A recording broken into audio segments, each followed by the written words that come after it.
Good morning, my brothers and sisters, and welcome to another episode of Where Does This Get You? Today's topic: ignoring. Where does this get you? Ignoring the racial problems in our country. Now, yesterday we suffered a tragedy in my home state of South Carolina. People who just went to church to pray and worship our God had been ruthlessly killed by this thug that just came to the church, put out a bottle for his birthday, and just start shooting them. Now it's as plain as day. You have this white kid go to a black church, the oldest black church in the nation, and he shoots 9 people. And people on social media, people on the news are trying to mitigate it. There's no race problem. He probably has black friends. We have black friends, so racism doesn't exist. That is the biggest lie ever told. And what bothers me is that a lot of you're probably not prejudiced per se, but ignoring it don't make it any better. It's basically like something that your child does. Your child keeps doing something wrong. Do you ignore it or do you correct the problem? Because if your child's doing something wrong and you just turn a blind eye to it and say, "Oh, he's just doing this. Oh, he's just doing that. He'll grow out of it."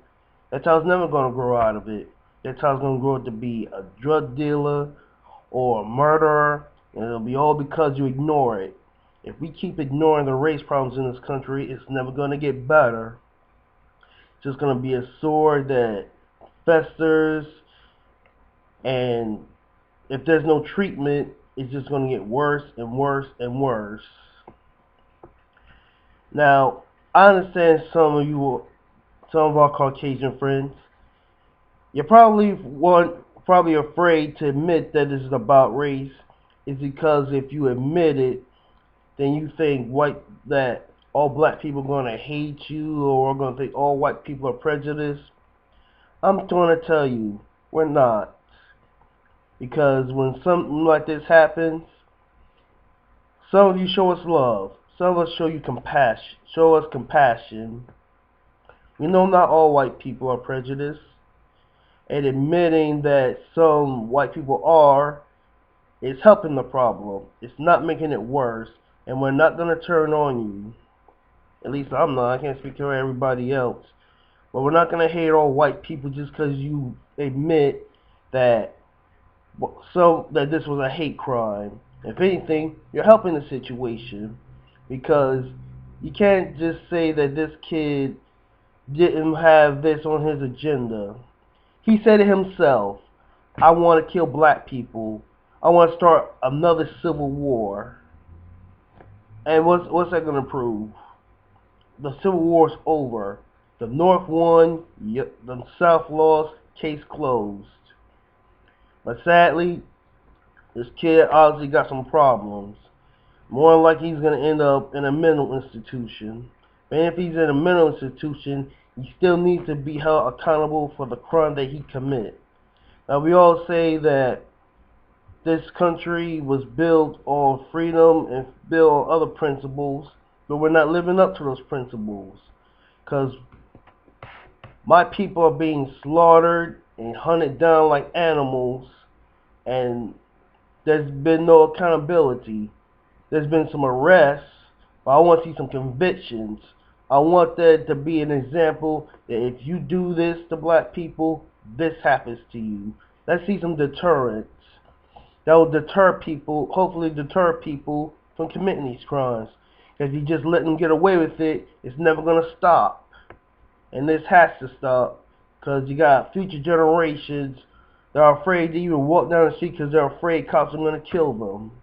Or they're going to be afraid to go to church or afraid to live our lives. And as human beings and as citizens of this country, we have a right to live our lives. We have a right to go to pools. We have a right to wear hoodies. We have a right to do whatever makes us happy, just like everybody else. Not all black people are thugs. And it really makes me sick to my stomach when the media sees a black person get shot and try to pull up a criminal record or say something they did in their past to justify their death. But when a white person does something, he's either misunderstood, been abused, been bullied, and they may have been, but so have we. Aren't we human too? It really has to stop. Turn a blind eye to this issue is not going to make it go away. What makes it go away is admitting wrongdoing, and then we all come together and try to resolve the problem. Because if you want blacks to restore their faith in this country and faith in the system, we have to see the system work for us. Because if we keep seeing the system fail for us, we're not going to believe in it. There's going to be a lot of angry people tearing stuff up and being on social media saying angry things. And I don't blame them. I don't agree with everything they say, but they have a right to say it. It's freedom of speech. So I pray to you. Stop ignoring the race problem. Admit that what that boy did was wrong and what all those cops did was wrong. You got cops beating up kids now at a swimming pool. What kind of sense does that make? This girl was unarmed. And sure, there may have been a fight, but come on, she's a 14-year-old girl. I don't see no black cops doing that to no little white girls, do you? And if they did, how'd that make you feel? I'd be mad. I'm mad now. But I have faith that everything's going to hopefully be resolved. And that there will be a conviction and there will be some progress towards resolving these problems that we have. So my question to you, where does this get you? Where does ignoring race problems and living in denial get you? Our country being divided and destroyed even more than it already was. That's what's going to happen. If you want to get better, stop lying to yourselves. Thank you, and God bless.